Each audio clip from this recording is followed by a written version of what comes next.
Let's go watch it in 2D. No, let's go watch it in 3D. But if we watch it in 3D, then is it worth the cost?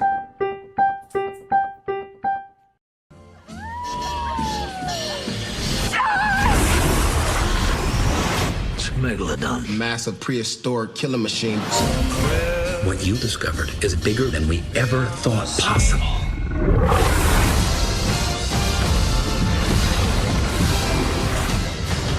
I'm gonna make this thing bleed. Hell yeah.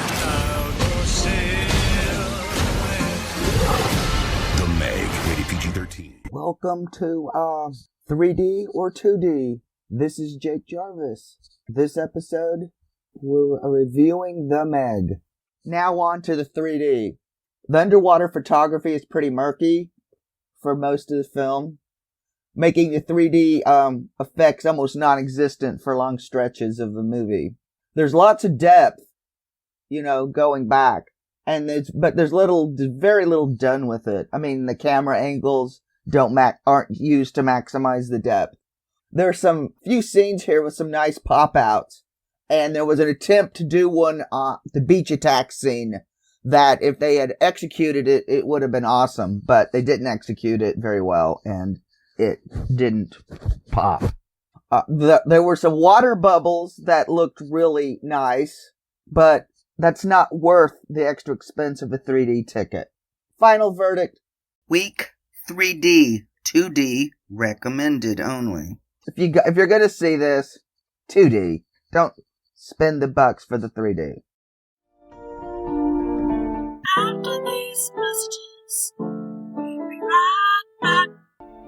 This podcast is brought to you by 3D Wiggle. With 3D Wiggle software, you can impress your family and friends with 3D gifts and videos. To find out more information, please click on the link in the description for 20% off coupon as well. This podcast is also brought to you by Patreon. With Patreon, you can become a patron and get this podcast commercial free and get many more benefits. Please click on the description again to get more information. Now, back to the show.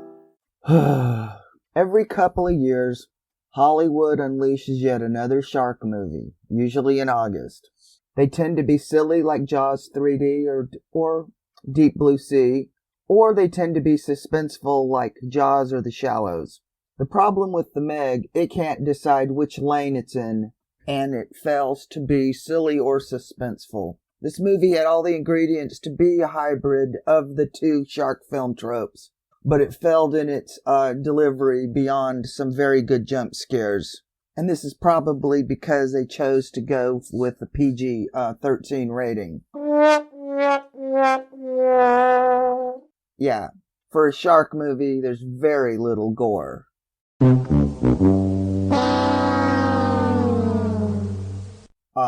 The closest thing you'll get to a gory attack, and it ironically is one of the most emotional scenes in the entire film, is when our heroes come across a wrecked fishing boat that was finning sharks. So if you're not familiar with shark fin soup and the controversy, you might want to Google that to understand what's going on in that scene if you're not already familiar. And it didn't really help. There wasn't really any chemistry between any of the characters or the actors, except for the hostility between Jason Statham's Jonas Taylor character and the actor Robert Taylor playing Dr. Heller. You really believed those guys were formerly best friends who now hate each other. And of course that characterization was pretty much just to fuel character heroics and such.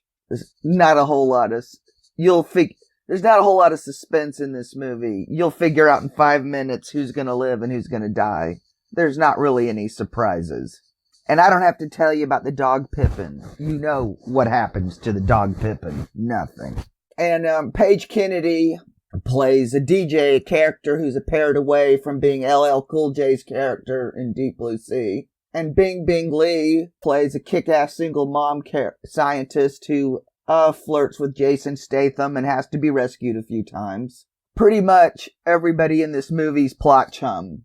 They move the story forward, or they exist to be attacked by the shark. Yeah, there's tons of shark movies. There's several that are in 3D, like Jaws 3D, Shark Night. You can find a foreign copy of that. Are available on home video. I recommend any of those pretty much over this. I mean, heck, I recommend watching Sharknado over this. I just was very disappointed. Final verdict, 5 out of 10. And that's it for this episode of 3D or 2D. Hope to hear from you soon. Bye. All right, before this podcast ends, I want to give a thank you to my patrons. Right now, we have one patron, which is David from Spain, and I want to thank you for your financial support to help making this possible. If you want your name to be called out and your location, please become a patron on Patreon. Our link should be in the description, or just look for us, 3D or 2D, on Patreon, and you get plenty of benefits. So again, thank you, David from Spain, and I hope to have many more Patreon patrons with us soon. Thanks again, David. Alright, so that's going to be it for this podcast. We now have a Patreon, and the link is in the description. Thanks for watching. And we are on Facebook, Twitter, Instagram, little bit everywhere. Just look for us, 3D or 2D. And of course, review us on iTunes. And if you want to write us a letter, our email address is email3dortwo d@gmail.com. So that's going to be it. Thanks for listening. Bye. Bye. Okay, bye. Bye, everyone.